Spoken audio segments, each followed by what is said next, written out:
Messieurs, dames, vous trouverez ici des actualités singulières tous les jours. Mettez un pouce bleu, abonnez-vous à la chaîne et activez la cloche pour ne louper aucune expertise quotidienne. Je compte sur vous, c'est très important. Ah là là, gros problème, Daniel Riolo fait le lien entre l'homophobie et la religion. Bon, je pense que pas beaucoup de personnes vont faire les choquer par rapport à ça. On le sait que l'homophobie dans la plupart des religions euh, peut ne pas être exultée, ne pas être favorisée.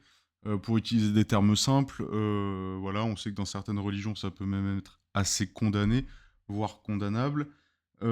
C'est pas dans le même degré dans toutes les religions. Il faut quand même remettre ce qui est à César à César. Certaines religions vont plutôt condamner l'acte en lui-même, l'acte sexuel, alors que d'autres vont simplement, vont concrètement condamner tout ce qui peut toucher de près ou de loin à une forme d'homosexualité. Voilà, en tout cas, c'est dans les textes. Ça ne veut pas dire que les personnes qui pratiquent la religion pensent ça, mais il peut y avoir des textes dans lesquels l'interprétation peut être faite comme ça. Donc on va regarder un petit peu ce que nous dit notre bon Daniel et on va en parler. Mettez-moi en commentaire ce que vous en pensez.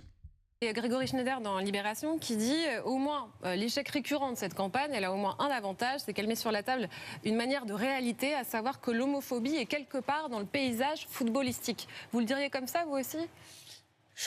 Je le dirais autrement et il faut aller au bout du raisonnement et dire clairement les choses. Ce qui motive ces joueurs de foot chaque année, année après année, c'est un motif religieux. C'est simple, c'est clair, c'est net. Et ce que vous voyez sur les terrains amateurs, ce que vous voyez quand on parle à longueur de journée dans d'autres débats qui ne sont pas liés au foot, Quand Jimmy Briand, le commentateur du fait de religieux. football, parle de conviction, c'est religieux? Ah bah oui. Évidemment, qu'est-ce que c'est d'autre? Il faut juste dire les choses clairement. Ce que vous voyez quand on fait les débats sur l'entrisme religieux, sur le fait religieux qui est de plus en plus présent dans notre société, quand dans une école, des cours d'histoire ne peuvent plus être donnés, tous les faits divers qui à longueur de journée, remplissent l'actualité. Le foot n'est qu'un reflet de la société. Vous avez des joueurs qui, de par leurs convictions religieuses, sont dans l'homophobie. C'est sa religion qui le motive. Il est musulman. Bon, ce monsieur dit les termes, hein, ça va être, je pense, un petit peu compliqué. Alors là, il parle directement de joueurs, hein, je ne parlerai évidemment pas en leur nom. Maintenant, voilà, parce qu'il faut différencier bien sûr les personnes et les textes. Mais voilà, hein, une personne qui va se cacher sous son oreiller, on sait bien que voilà, religieusement, c'est pas toujours évident euh, face aux questions de l'homosexualité. Alors, voyons un peu ce qu'en pense la plèbe, n'est-ce pas?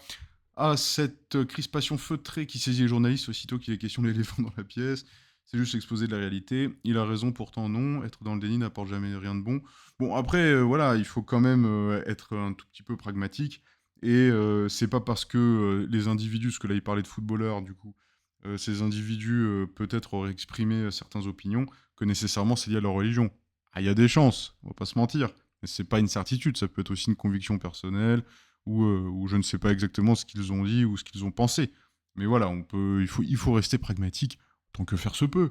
Il a raison pourtant non, être dans le déni n'apporte jamais rien de bon. Le réel provoque un malaise seulement chez les tartuffes qui le nient. Ben il a raison, les journalistes on peut les remplacer par des IA neutres dans quel délai?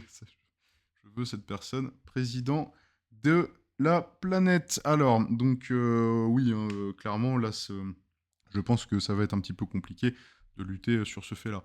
Écoutez, voilà, c'était à titre informatif. Je vous laisse me dire ce que vous en pensez dans les commentaires. Et puis moi, je vous dis à la prochaine. Voilà.